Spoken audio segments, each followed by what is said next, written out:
I paid a baker $400 to make an insane dragon cake, but she dropped it. This was part of our last episode where we paid bakers $25 and then doubled the budget all the way to $800 to make insane dragon cakes. Now the cake that this baker was supposed to do, the one that dropped and smashed into a million pieces, was our $400 cake. The other cakes were amazing, but I really felt like we were missing that $400 cake. We paid to remake it and we have it here. I'm really excited to see it. After she cleaned up the mess, which was apparently everywhere, she was okay by the way, but the cake was not okay. I don't have a picture of the cake not okay, but I did have pictures of the different elements. And she had this huge structure made of like Rice Krispies. It was like this rock structure that looked awesome. These giant wings. We had a base that she built the dragon on top of, and she actually took a progress photo where you can see the structure of the body and the neck and the tail and like the legs, they're all separate. Like it just looked like she did so much 3D work on this cake that took her 4 days to make. How could I not pay her to make it again? Like we all needed to see this cake. So Kevin, bring out the cake. Oh goodness, I hate this. This is the worst. Oh my God, it's way too top heavy. This is a big one. Oh no, is it tilty? Don't drop it, please. I'm trying this not cake to. can't handle being dropped twice. It's too tall. Don't open your eyes, I have to adjust things. Also, is it now a little bit more understandable why she dropped it? Yes. Okay. Hurry up. I have to adjust the camera and stuff, goodness. No, I've waited long enough to see this cake coming. Maybe it's okay. Yeah, Okay. maybe it'll be okay. I can look? No, you can't look. Why? Because I said so. Oh my gosh. Okay, you can look.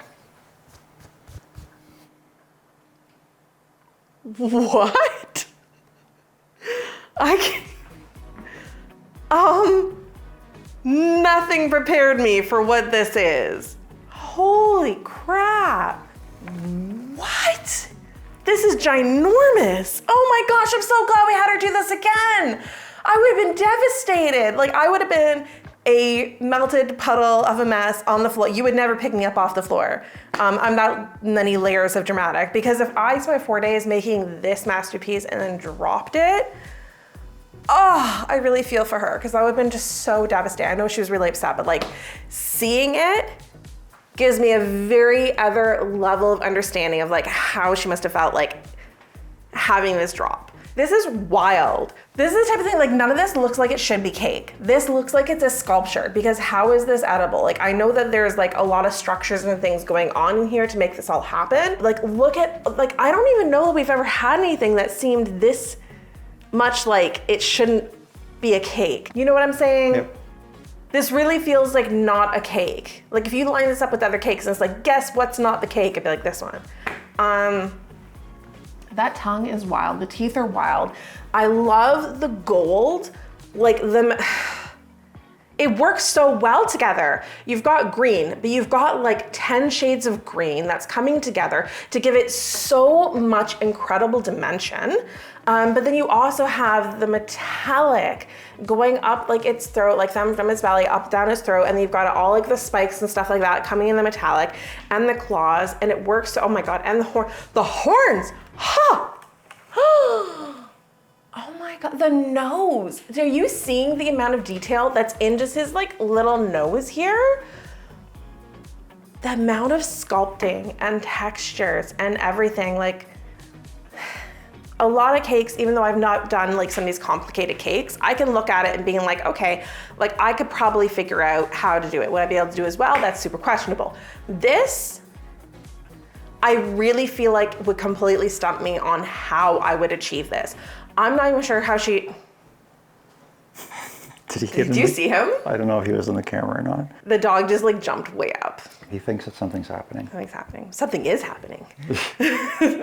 Like even the texture that are all over its arms and scales and everything, like I really don't know what tools she would have used. Look at the level of like these little bumpies, but then you almost have like knuckle scales that are coming down. Like the amount of detail that's just in the texture and all these different elements is actually insane. And I have no idea how she would have created that texture. It is very common for the majority of structures to be made out of Rice Krispies because you can really condense them down really hard and then cover them in chocolate, which makes it a very hard structure. And then you can cover it in modeling chocolate or fondant and do the sculpting work on top of it.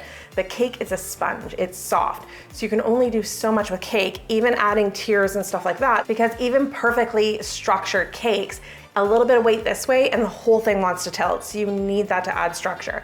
But this would have Rice Krispies, it would have poles, it would have, like a lot of people do like tin foil like wrapped around different tubes and structures and stuff to help create like parts of the tail, because you can create the rest with like chocolate or modeling chocolate, but it's the same thing. It needs to stick to something. And this would have had so much planning. And at some point I was like, oh, do you have like a sketch or anything of what you were doing so we could include in the other video? She's like, no, I just go off like inspiration things and like put it together. I was like, how did you make, seeing it, how did you make this and not sketch it out? Like we've sketched out very simple things. She just looked at some pictures and was like, yeah, I'll just like structure the, how did you not sketch this? This is crazy. I'm terrible at proportions and all the proportions would be so off for me. And I feel like all the proportions for this cake are on point. I'm blown away. This was what was missing from the other video. When we saw the lineup of the cakes and you had $25, $50, $100, $200, and then it was like, no $400 cake and went to like $800. We were missing this middle ground cake. And the funny thing is, like, of all those cakes, this would have been the favorite because this is insane. Not only is like the three-dimensional structural aspects of it really intense for a $400 cake, but the level of detail that's in every element is also crazy. Because you can have a big cake, or you can have a really like structural 3D cake, or you have a highly detailed cake. But to get all three of those, and with only a $400 budget, like this is more like a $1,200 cake in my mind. What is your thoughts? Yeah. Maybe $1,200 is a lot, but like, well, this I mean, is think about insane. it. It took 4 days to make. Yeah. That's not even, like the 400 doesn't even include materials. 4 days of time plus all the material costs that would have gone into this, let alone the skills of years of training that would take to be able to make something. Oh my God, the wings are moving. Please don't break on me. Should I not twist it? That's scary. I don't like the wings moving, I'm so scared. I also think there's some clever things here design-wise.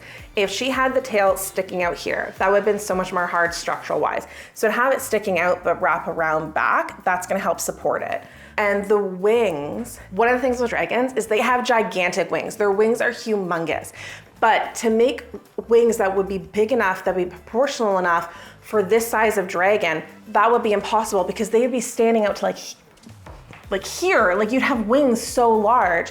But the way that she made them, she has them kind of tucked in behind it, so you can still see how big the wing might be if it was expanded out. You know, they'd be so much bigger, so you're not looking at it feeling like something's wrong. She actually sent a lot of photos and videos showing us how she made each component. I haven't seen them yet. So this looks like it's just her making all of them. I don't know if she uses gum paste or modeling chocolate, but this would be for all like the little spikes that she has going on here. What is that? Oh, that's how she does all the texture. Oh, I need one of those. If anybody knows where she got that, comment down below. If not, I'm gonna DM her because that's crazy. So you can see all of the wires in the neck and in the tail and everything. There's like tinfoil and wires and structure that comes that way. And then she just coated it in Rice Krispies and really condensed it and was able to carve that around. And then added modeling chocolate. And then for the middle part here, this is the part that's cake, right? So she actually added like the layers of cake in there, but then on top added another layer of modeling chocolate. Then she used a heat gun to help really smooth that layer of modeling chocolate into the other layer so it's like completely seamless. The wings, I feel like, is so interesting because she used flower wire, but she used multiple wires that she joined together using floral tape and then laid that on top of like multiple sheets of rice paper. Because like I had no idea.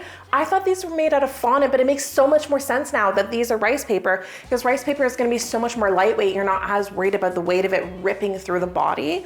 But I love how she did that out of rice paper. I feel like I really need to try that technique at some point because I haven't used it in that way. It's so interesting for me to see like people's process of how they put things together and how it's made.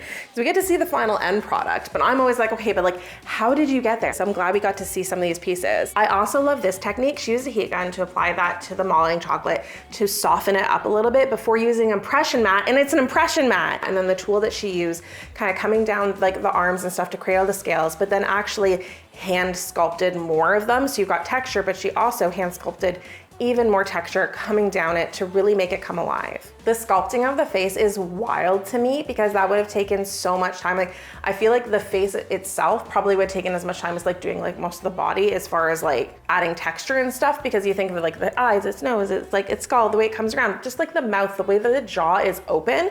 She could have had it closed, but no, we've got an open jaw here. You can see by this photo that the only thing she was able to actually salvage from the first cake was just up to here. And I can almost see a very faint joint line of where that is. But in the photo, you can see that this is all new because it had to be completely redone. And I can't imagine putting this much work into a cake and be like, you have to do it again. I would never want to do it again. But I'm glad she did. I'm glad she was willing to redo it. She said it turned out even better the second time, which, like, of course, if you've done one round, you're gonna learn a little bit and be able to do even better the second time. But the fact that she was willing to do this again, I'm so thankful, because now we all got to see it and experience it, which it is an insane, insane cake. And I'm curious to taste what this insane cake tastes like. This is a chocolate cake with a peanut butter icing, and actually I know where to cut because we just watched the videos on it, but it does feel like a crime to cut the cake. It's so sad. I will say, for anyone who might comment, why is there not a lot of cake? The bakers asked me how many servings I need, and I always tell them it literally doesn't matter, whatever's gonna best suit the design with the budget, because I could have 5 servings or I could have 50 servings. We're doing this to have an edible sculpture. Like, we want insane cakes. So we don't care if the cakes feed 1 million people, we're 2 people. And also, the only cake I really eat is on camera, and then we do, you know, who knows? What does everyone think we do with all the cakes afterwards? Let me know in the comments down below. I'm super curious. Let's try the chocolate cake with peanut butter icing.